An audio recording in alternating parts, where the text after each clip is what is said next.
क्या सत्ताधारी party BJP के कुछ नेता जनता की सेवा करने के बजाय भूमाफिया बन गए? कब्जाधारी नेता सुनील सिंह पटेल पर भूमाफिया बनने के गंभीर आरोप लगे हैं। सत्ता के घमंड में चूर सुनील सिंह पटेल एसडीएम को अपने इशारे पर नचाते हैं, उनको अपना नौकर समझते हैं। एसडीएम साहब उनके कहने पर बिना नोटिस के ही घर भी तोड़ देते हैं। आखिर परिवार ने बांदा के जिला पंचायत अध्यक्ष सुनील सिंह पटेल को भूमाफिया क्यों बता दिया है? एक तरफ योगी भूमाफियाओं से जमीन कब्जा कर गरीबों में बांट रहे हैं, तो वहीं दूसरी तरफ सुनील सिंह पटेल गरीबों की जमीन कब्जा कर मौज काट रहे हैं।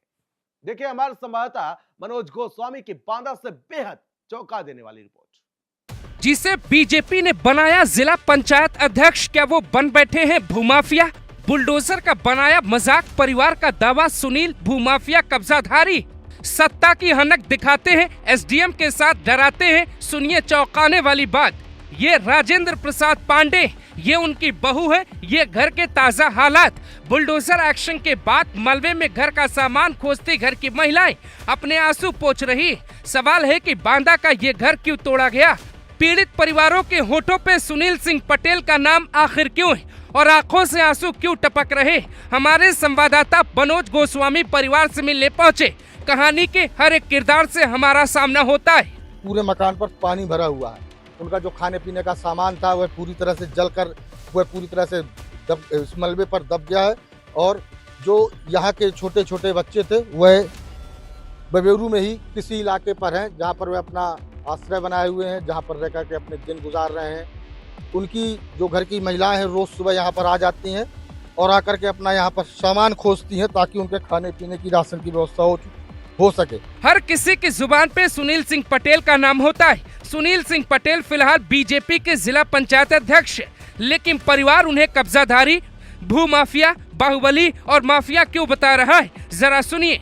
ये सर जो है सुनील कुमार अध्यक्ष के द्वारा, जिला परिषद अध्यक्ष के द्वारा जबरदस्ती हमारा मकान अधिकारियों को दबाव में लेकर के तोड़वा दिया गया, जबकि 60 सालों से हम यहाँ बराबर काबिज रहते रहे।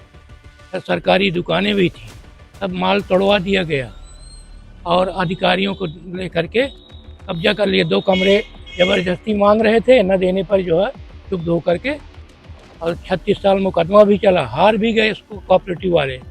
कोऑपरेटिव के यहाँ पे कुछ भी नहीं है। और सर पीछे 6 दुकानों में जबरदस्ती इन्होंने कब्जा कर लिया। उसी कब्जा के बहाने हमारा भी मकान तोड़वा दिया गया। ये वही राजेंद्र प्रसाद पांडे हैं जिनका घर तोड़ दिया गया। सुनील सिंह पटेल का नाम लेकर उनकी बहू जो कहती है वो बात बहुत दूर तक जानी चाहिए।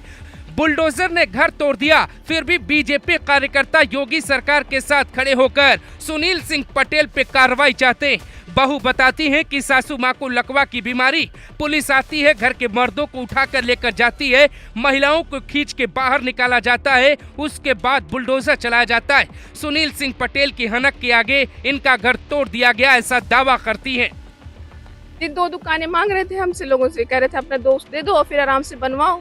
हमारे घर वालों ने सबने मना कर दिया। हम क्यों दे दे भाई, हमारे घर की जमीन है, हम लोग रहते हैं यहाँ शुरू से, हम क्यों दे दें आपको? तो कहा नहीं दोगे तो मैं तो ले ही लूंगा, मुझे तो लेना है भाई। उनकी सरकार थी, उनका ये था कि हम ले तो लेंगे ही, चाहे जैसे ले लें।